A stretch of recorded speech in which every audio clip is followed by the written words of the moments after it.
My name is Deyan Vitanov, in Bulgarian, I guess. It's a pleasure to be here. I'm going to keep things short because I know you have a lot of stuff on your mind. Just a couple words so you know basically who's talking. I'm originally from Burgas, went to Germany for my bachelor, then to Stanford for my MBA in 07, and stayed there. My career is pretty much, if we get this working.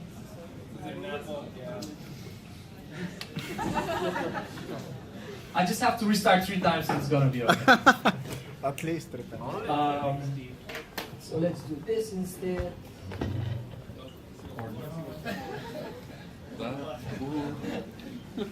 Or not at all.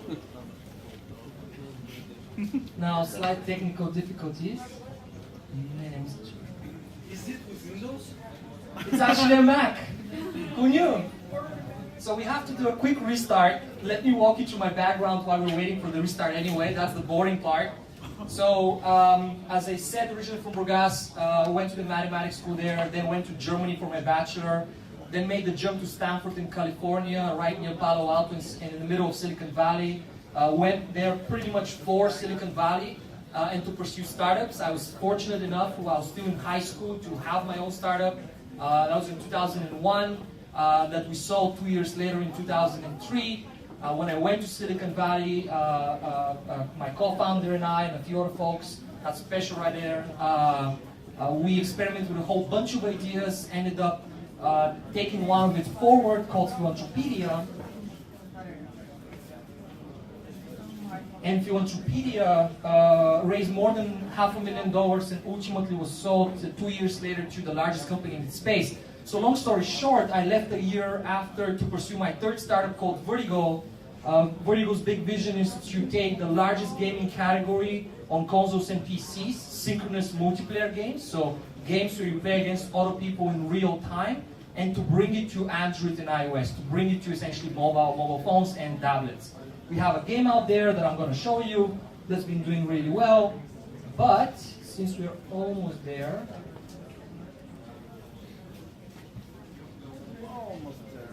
almost there.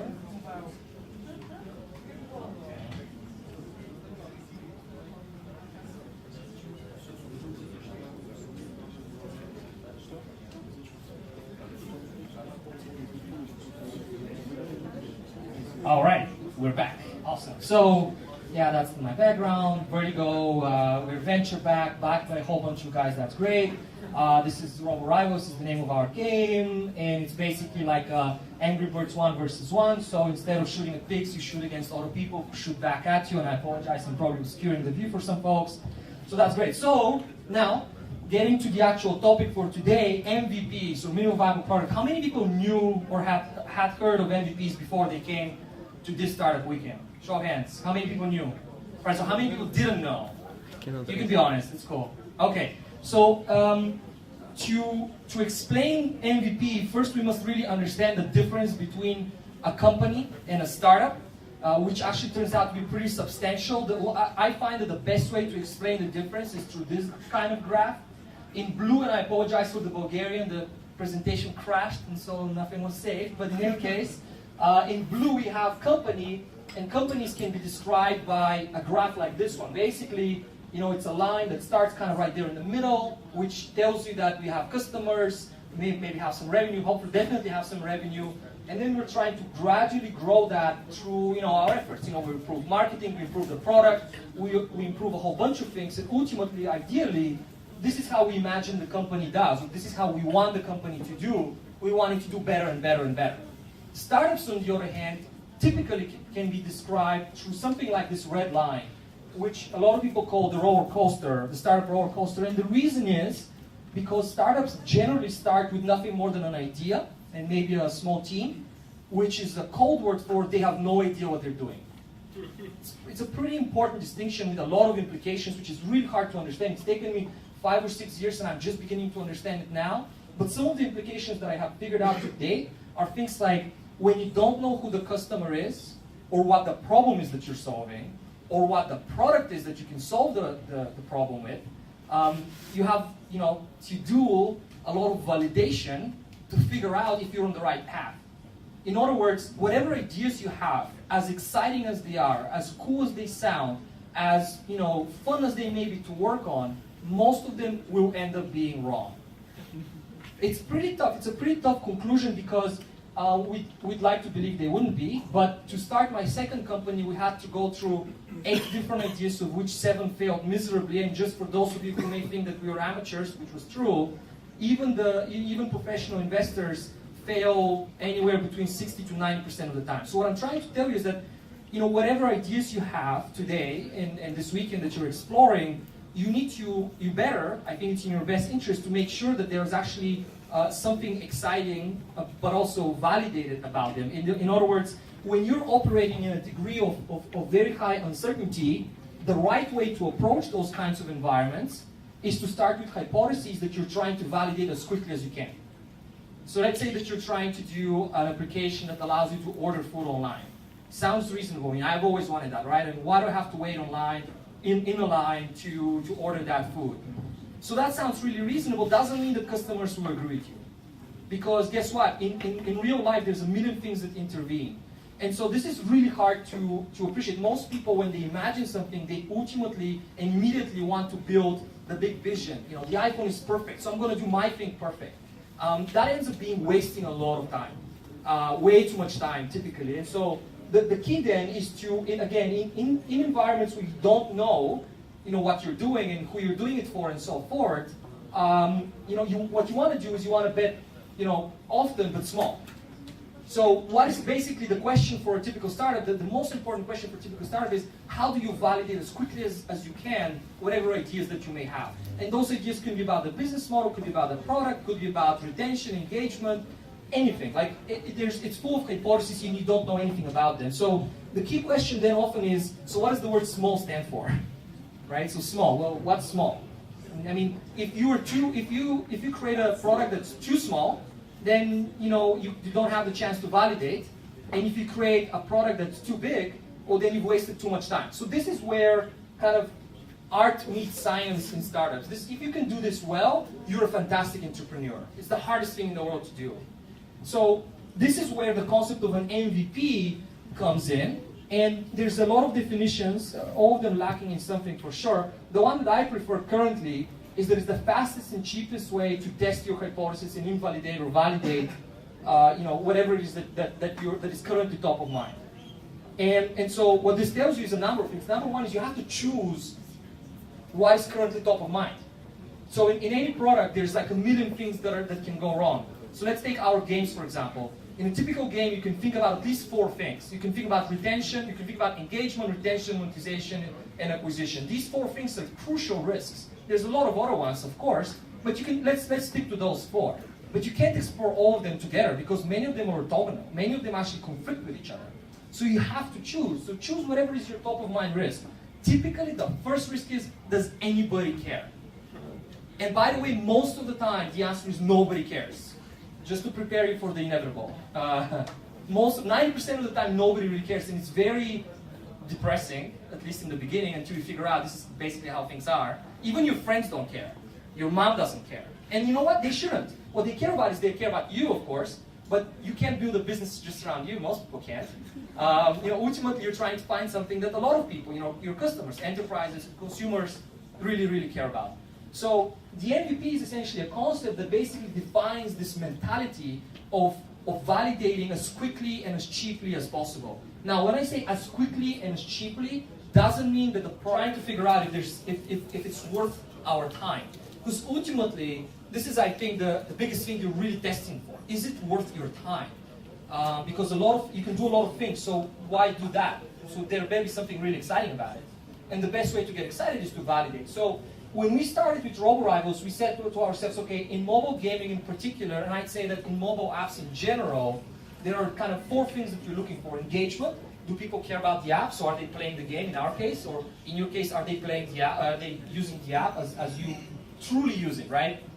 Not to start the app, but actually are they actually doing whatever it is that you want to do? Retention is, I think, key for mobile. So it turns out that a lot of people install a lot of apps and never go back. This is really tough, because that means that you just lost the customer most likely forever. So I'd say that retention probably should come even first, but you can't really have any retention without engagement. So that's why I think it's like this. Monetization really depends on the space. For gaming, games monetize, and therefore monetization is number 3. A lot of social ideas that are hard to monetize, monetization probably shouldn't come, until you have like 1 million customers or 1 million users, because you can't, with ads, it just doesn't matter. You make no money unless you have a lot of page views or a lot of engagement. And then acquisition first. That was our order. And we have to choose, right? So the most important question I'm trying to answer is it doable? Because we're doing synchronous multiplayer. Technologically, it's an incredibly challenging thing to do, especially on mobile with flaky connections. And the second question is, does anybody care? So can it be done and does anybody care? And the way to think about this is, so what is the smallest thing that we can build? And this is what we built originally. So this is how the game looked like we built it in, 3 or 4 weeks or something like that. And for the first 3 weeks of those 4 weeks, this is how the game looked like. And you have my amazing art here. I have a big career in art, clearly. But it works. So, this is the bad guy, and this is me, and I can use my mouse in this particular case because we're testing the browser. It's an HTML5-based technology stack that we use, JavaScript. So I can pull, and it would shoot in real time. In real time. So it works. So, okay, we answered one of the questions. We can do it. It's possible to be done, which is a really big question. And the second question then is, so does anybody care? And typically in consumer, I find that surveys don't matter and don't work. It's really hard. With surveys, you can perhaps find answers to questions which are research in nature, like, oh, so, I don't know, how you spend your day or stuff like that. But error rates happen to be dramatic. So people just answer a bunch of random stuff. They answer the way they want to answer, or they want to live their lives, as opposed to the way they actually live their lives. So in practice, the way we thought about it is, we decided to release this game. We felt for a consumer product, especially games, which is hard to tell, you're not really solving problems, you're delighting the customer, very different dynamics. So we said, okay, we're going to release the game. And so now the question becomes, so how do you release the game? Because games require graphics and content and stuff like that. I was convinced for those 3 weeks when we were deliberating and building this, that this is good enough. And a lot of people laughed a lot, because they said, well, but this is a game. You can't release a game like this. It's ugly. Right? And it's pretty ugly. I mean, let's be honest. And so, Peter fundamentally managed to convince me, ultimately, which was a good thing. And then we went to a designer and said, well, guess what? You've got 2 weeks. Build the best game that you can. So when you tell this to a designer, they start bitching, because nobody can build anything great in 2 weeks, right? Obviously. What you can build is something like this. It's not bad. It's not going to kill you to look at it. But you're never going to actually enjoy it, right? You're going to be like, oh, okay, so I guess there's robots and they look mean and that's kind of it, right? It's the simplest thing that we could do and the fastest thing that we can do. And this is really, really, really controversial, just so you know. When we show this to gaming people, as a matter of fact, when we show this to most people, they say, this is ugly. How are you building a game that's ugly? It doesn't even make sense. And they're right. If this is to be the game, then yeah, it doesn't make sense, because this is not a game that's going to win any awards, and we're building a large company, so clearly that's not going to work, right? But guess what? We're not trying to build a game at this stage. We're not trying to build any company. What we're trying to do is we're trying to figure out, does anybody care? And our hypothesis was simple. We said, you know what? Hopefully somebody plays the game, and hopefully they play it for a little bit, right? And what's interesting about this question is that it never goes away. So here's an example. Now we're refreshing the game because, as I'm going to show you in a second, it actually worked. We got a little bit lucky. So now it looks a lot better, right? So this is the menu today, or this was the menu until recently, and this is the updated game. So now you can see how we're spending the time to make the game look nicer. So now we have a background, and we have some fancy graphics, and a cool looking robot, and blah, blah, blah. So now that we validated the first, some people care. Now the question is, well, how do we make a lot of people care? And then you can do stuff like, go to investors, and also recruit a team, and also spend more time, because now it's justified. Now there's a reason to do so. Now there's a reason why we spend our very, very valuable time working on a game, because, the game has worked. And I'm going to show you some stats in just a second. And just so you know, the MVP is a very useful, it's a technique that goes beyond just starting. It's a technique that's useful for basically anything new, whether in an existing product or existing company that you're working on. Here's the 2 examples from our game again. This is the game that we released, and then we said to ourselves, it's way too boring. We need to change something. And so we investigated two ideas. The first idea is those things here. We call them a mirror. The idea behind the mirror is that we increase the number of trajectories that people can have access to play the game, because otherwise people would just shoot at each other directly, and so kind of got boring after. I mean, it's kind of the same thing over and over again. So not exactly a very exciting game. So we said, so how about we add some mirrors so that if you hit the mirror, the ball, that's another way to shoot at the guy. And so what did we do? We built this. It took us like, 2 days to build it. We played it a little bit. We said, you know what, this looks pretty cool. So, let's release it. We released it, and the engagement went up. So that's pretty cool. So that's a positive outcome. Of course, there's a lot of negative outcomes. So the other thing that you see here is this. This controls this. This controls this. So this is what we call the shield.